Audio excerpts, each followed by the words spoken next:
Bienvenue dans questions et réponses de hacking éthique certifié CEH 11e version et 12e version. La première question. Votre entreprise effectue des tests d'intrusion et des évaluations de sécurité pour les petites et moyennes entreprises de la région. Au cours d'une évaluation de sécurité routine, vous découvrez des informations suggérant que votre client est impliqué dans la traite des êtres humains. Que devez-vous faire? La première réponse, confrontez la cliente de manière respectueuse et posez-lui des questions sur les données. La deuxième réponse, copiez les données sur un support amovible et conservez-les au cas où vous en auriez besoin. Troisième réponse, ignorez les données et poursuivre l'évaluation jusqu'à ce qu'elle soit terminée comme convenu. La quatrième réponse, arrêtez immédiatement le travail et contactez les autorités judiciaires compétentes. Vous pouvez pauser la vidéo et répondre à cette question. Vous avez 1 minute pour réfléchir à la bonne réponse. La bonne réponse est la réponse numéro 4. Arrêtez immédiatement le travail et contactez les autorités judiciaires compétentes. Explication des réponses. La première réponse. Confrontez la cliente de manière respectueuse et posez-lui des questions sur les données. Confrontez le client de manière respectueuse et lui poser des questions sur les données et la ligne de conduite appropriée dans cette situation. Il permet l'éclaircissement et de bonnes et donne au client la possibilité d'expliquer les informations découvertes lors d'évaluations de sécurité. Ce n'est pas mauvais de poser des questions à la clientèle, mais elle n'est pas la bonne réponse à cette question. Copiez les données sur un support amovible et conservez-les au cas où vous en aurez besoin. Copier les données sur un support amovible sans autorisation ou consentement approprié est contraire à l'éthique et potentiellement illégal. Il est important de traiter les informations sensibles avec soin et de suivre les directives judiciaires et éthiques face à de telles situations. Alors, cette réponse n'est pas bonne. Ignorer les données et poursuivre l'évaluation comme si de rien n'était n'est pas la bonne approche lorsque des informations sensibles liées à des activités illégales sont découvertes. Il est crucial de résoudre les problèmes immédiatement et de prendre des mesures appropriées. Alors, ignorer les données et poursuivre l'évaluation jusqu'à ce qu'elles soient terminées comme convenu n'est pas la bonne réponse à cette approche. Arrêtez immédiatement le travail et contactez les autorités judiciaires compétentes est l'action la plus responsable à prendre lors de la découverte d'informations liées à des activités illégales telles que la traite des êtres humains. Il est important d'impliquer les autorités pour garantir la sécurité et le bien-être des victimes potentielles et pour respecter les obligations légales. Alors, arrêtez immédiatement le travail et contactez les autorités judiciaires compétentes est la bonne réponse à ce scénario. La deuxième question. Lorsque vous utilisez des services en ligne de votre banque, vous remarquez que la chaîne suivante dans la barre du URL est www.mypersonalbank.com/account pour dire que ça concerne le compte bancaire. Vous observez que si vous modifiez les d'amour ou et AMP, montez le valeur et soumettez la demande que les données sur la page web reflètent le changement.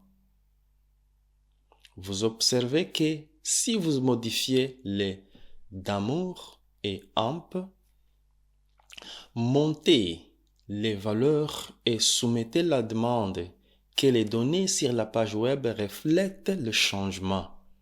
Quel type de vulnérabilité est présent sur ce site?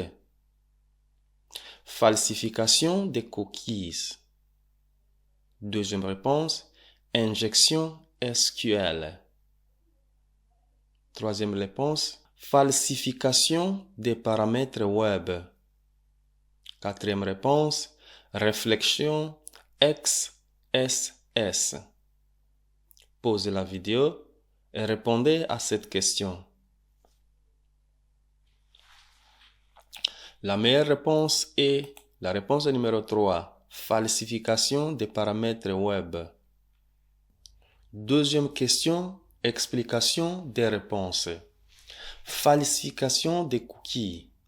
La vulnérabilité présente sur les sites est la falsification des paramètres web, car les valeurs d'amour et qu'amour dans l'URL peuvent être modifiées pour manipuler les données affichées sur la page web.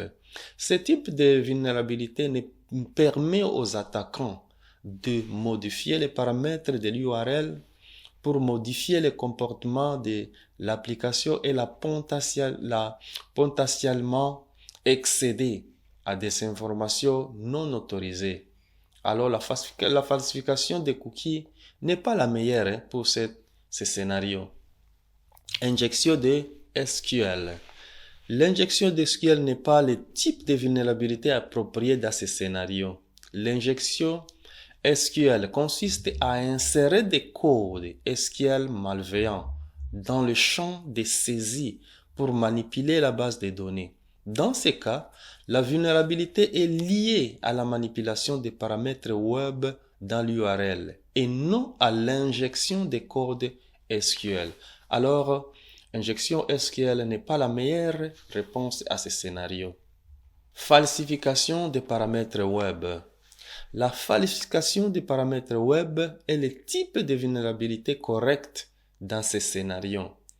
En modifiant les valeurs d'amour et de qu'amour dans l'URL, les données affichées sur la page web peuvent être modifiées. Ce type de vulnérabilité permet aux attaquants de manipuler les paramètres d'entrée pour exploiter les fonctionnalités de l'application. Alors, la falsification des paramètres web est la meilleure réponse à ce scénario. Réflexion XSS. XSS réflexion n'est pas le type de vulnérabilité approprié dans ce scénario. XSS, Cross-Site Scripting, consiste à injecter des scripts malveillants dans les pages web qui sont ensuite exécutés dans les navigateurs d'autres utilisateurs. Dans ce cas, la vulnérabilité est liée à la manipulation des valeurs des paramètres web dans l'URL et non à l'exécution des scripts sur les navigateurs d'autres utilisateurs.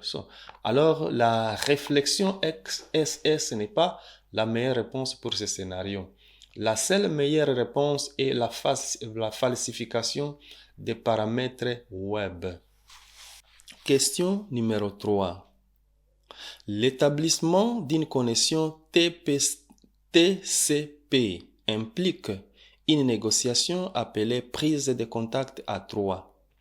Quel type de message que ce client envoie-t-il au serveur pour entamer cette négociation? Réponse première. ACK. Deuxième réponse. SYN.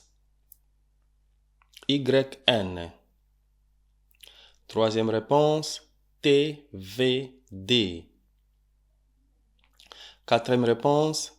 SYNACK. Posez la vidéo et répondez à cette question. La meilleure réponse est la réponse numéro 2, SYN. Troisième question, explication des réponses.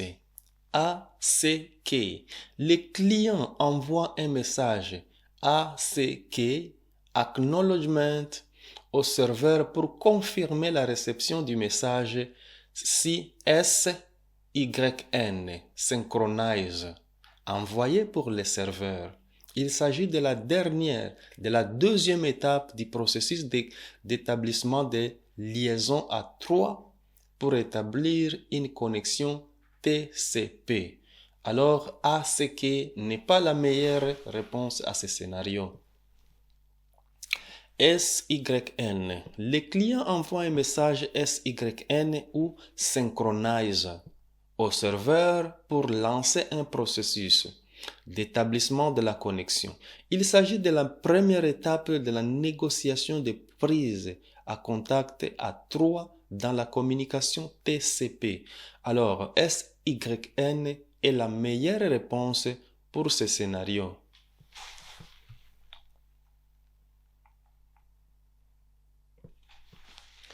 TVD. Le message RST, recette, est utilisé pour réinitialiser une connexion ou indiquer une erreur. Ce n'est pas le type de message que le client envoie au serveur pour lancer le processus de négociation permettant d'établir une connexion TCP. Alors ce TVD ou RST, recette, n'est pas la meilleure réponse à ce scénario. SYN ACK. Le message SYN ACK, Synchronize Acknowledgement, est envoyé par le serveur en réponse au message SYN du client. Il accuse réception de la demande d'établissement de la connexion du client et initie également sa propre demande d'établissement de connexion. Ce n'est pas le type de message que le client envoie au serveur pour redémarrer le processus de négociation. Alors, SYN ACK n'est pas la meilleure solution à ce scénario. La seule meilleure solution est SYN, Synchronize. Merci beaucoup pour votre visite. Cliquez sur aimer, cliquez sur partager et cliquez aussi sur inscrivez ou subscribe pour ces gens qui utilisent l'anglais. Il y a beaucoup de questions et réponses à Udemy qui peuvent vous aider à étudier et réussir l'examen de hacking éthique certifié de la version de 11e et 12e version. Visitez cette page, visitez la page, regardez les liens dans la description de cette vidéo. Vous allez voir les liens, il y a beaucoup de liens là-bas. Là, vous allez voir, là, vous allez cliquer et visiter, là où il y a beaucoup de questions et réponses avec explications. Visitez cette page. Et puis, il y a aussi d'autres questions et réponses, comme des CCNA, il y a des questions et réponses, il y a beaucoup de cours. Visitez la page et vous allez voir, il y a beaucoup de cours qui peuvent vous aider. Visitez la page et je vous remercie et à la prochaine.